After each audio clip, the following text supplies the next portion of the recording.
Hello, welcome to not retiring in Japan. The Good Life Meditation. My name is Kurt, and this is my daily activity to remember my life objectives and principles, those which are outlined in my book, Going Alone. I also use this time to think about the last 24 hours and how I did with the challenges and the opportunities that I met. I go over the 8 objectives of my creed briefly, and then I plan for the coming day. But before I do any of that, I want to welcome new YouTube subscribers. And I want to, quick introduction, I'm Kurt, I'm 60 years old, I'm a retired guy living in Japan with my Japanese wife, she's retired too, same age. Our daughter Emily is 24, grew up half her life in both countries, America and the United States. Now she's settled here, starting her new career in Tokyo next week. I come to this mini stop actually, near my home every morning at roughly the same time. It's 5:53 right now. To make this video and have a coffee of some sort. And I do want to thank my Patreon members, my Patreon supporters, my YouTube members, and those that watch my videos. You guys bought me this coffee. Thank you. I'm spilling it all over myself. The gentleman that just comes, he comes almost every day. Well, he comes maybe twice a week and joins me about the same time. Anyway, I don't talk really much about Japan in these videos. This is my diary. So if you're, just as a disclaimer, so if you're here expecting, like images of Japan temples and shrines and stuff, it's not what this video is. This is just me talking about my life. This literally is my diary. So, dear diary. Also, I do talk about subjects in this video that are unsettling to people. I talk about death. I talk about my lack of belief in God, which is quite unsettling to some people. So just give you a heads up. So if you don't want to hear about those things, and just be warned. Let's see, and then I covered all that. And I keep notes every day. So this is my notebook. I give myself a page every day. There's the date, and then I give the day a name. Today is the 26th. I'm going to give the name of today is A Day with Emily. And then as I go through the activities of the day, I check things off. So I did that. Now let's begin. So I'm going to do 3 things now. I'm going to go over the last 24 hours and note any challenges or opportunities that I met that are interesting. And I'll discuss how I either handled them well or handled them poorly. And if I handled them well, I want to ask myself, what did I do that allowed me to, if I did something at all, that allowed me to handle it well? And if I handled it poorly, very interestingly, what could I have done better to handle that? So I have 2 notes here. The first note says, my old YouTube instinct. The second note says, nimble mind, happening often, in parentheses. Now, what the old YouTube instinct it refers to, when I was a J-vlogger back in the early days of YouTube, and back then this whole thing was new, and my family were a little suspicious of all this YouTube activity that I was engaged in, and I didn't want to make them uncomfortable, so I kind of developed a YouTube sense for when to include my family and when not to. And now we're back in Japan again. My daughter has grown, and both my wife and daughter have made it clear to me that they are willing to participate. They're not only willing, they're interested in participating in this, especially my wife. Yet, that's like saying you're willing to participate in jumping off of a high dive. It's easy to say. It's another thing to actually do once you get up on the high dive and you're looking down at the water. And I've noticed that even though both Emily and Yumiko have told me that, yeah, Dad, I'll participate in YouTube with you, my YouTube sense tells me that's not always the case. Now, Yoko, my sister-in-law, she seems to be quite open to all this stuff. So that's interesting to note. Dad seems indifferent. I think he sees what I do as kind of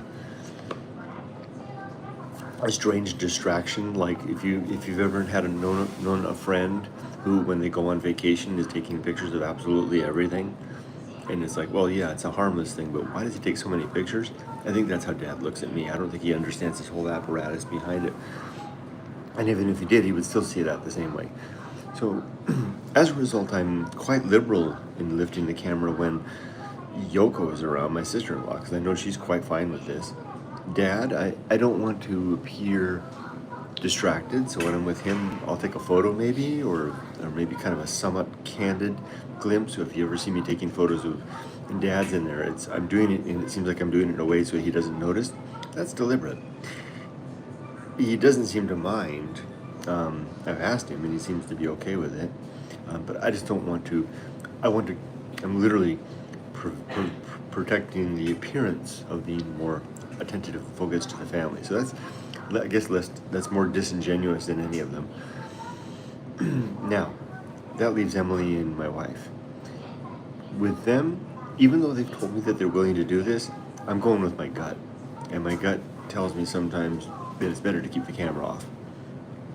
They haven't said anything, but I have over a decade of practice, developing a sense with them.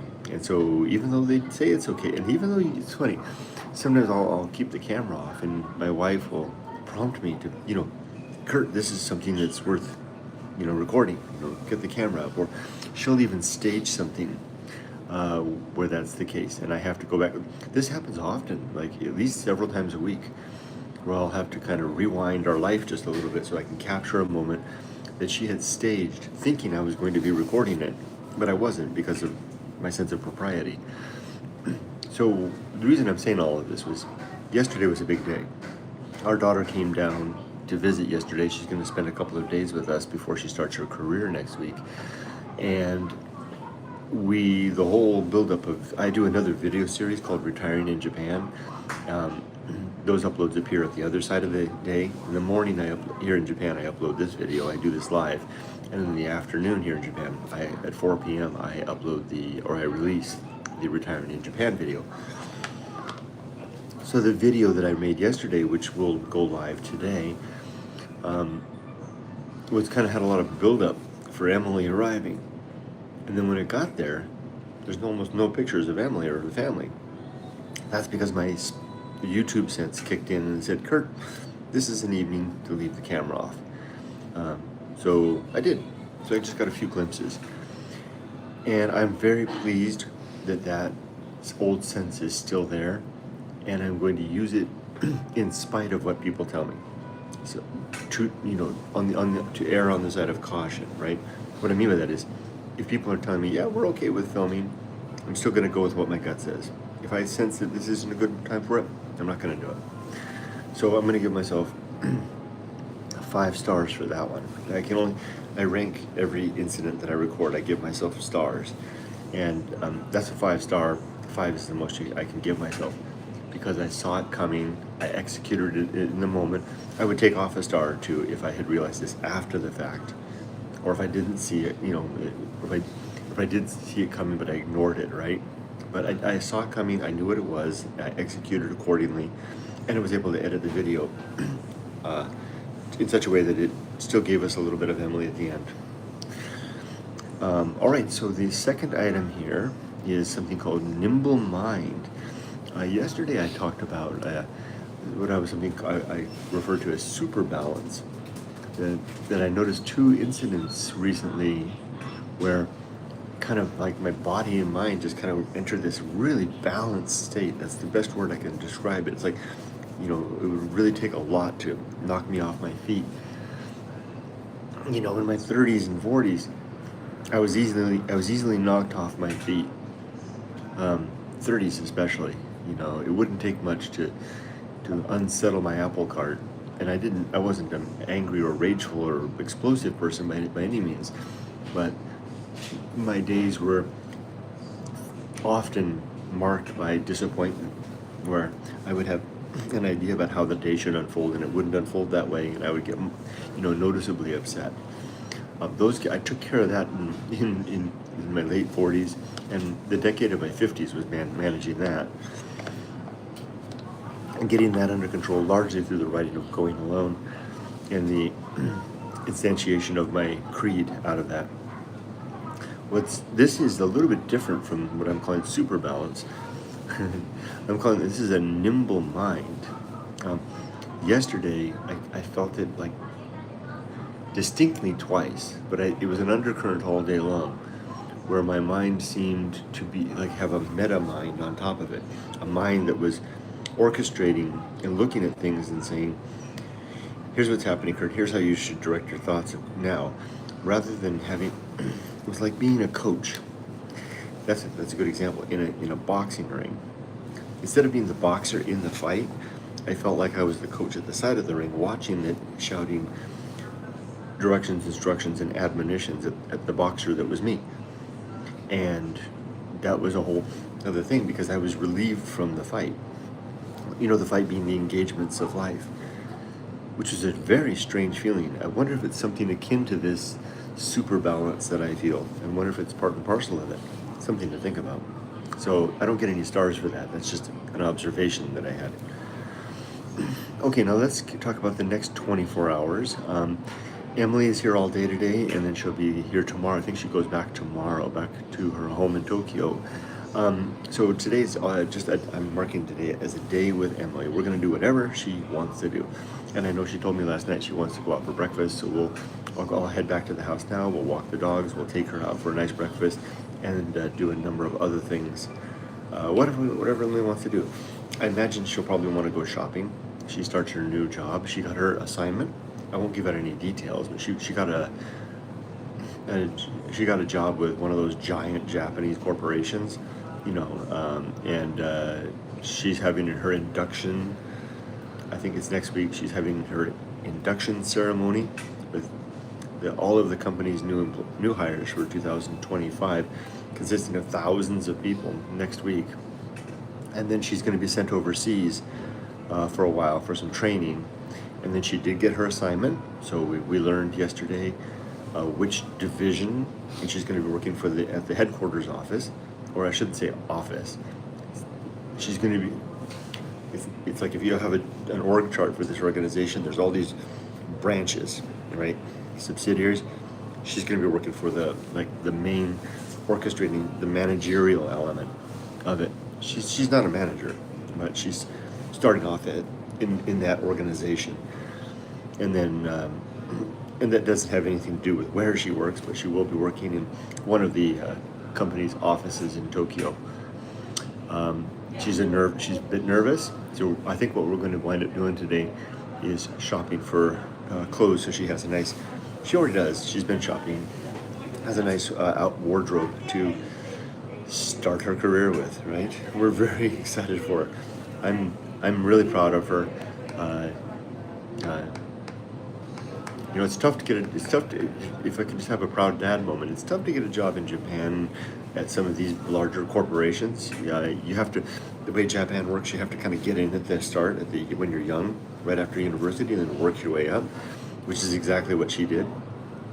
And I think she kind of came from, the job that she's doing doesn't have anything to do with the fact that she's bicultural or bilingual, that English. In fact, she told me she probably won't be using her English at all for a while, at least for a couple of years. Depends on where they decide to place her. So that means she was going head to head with, the native Japanese, so to speak, those who spent their whole life and went to college here. So, and she managed to get in.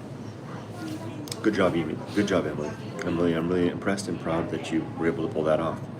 Okay, that's it for that. Mark that complete. Let's read comments. Robert says, good morning. Hi, Robert. Thunder Turtle. Howdy, folks. Hey, Thunder Turtle.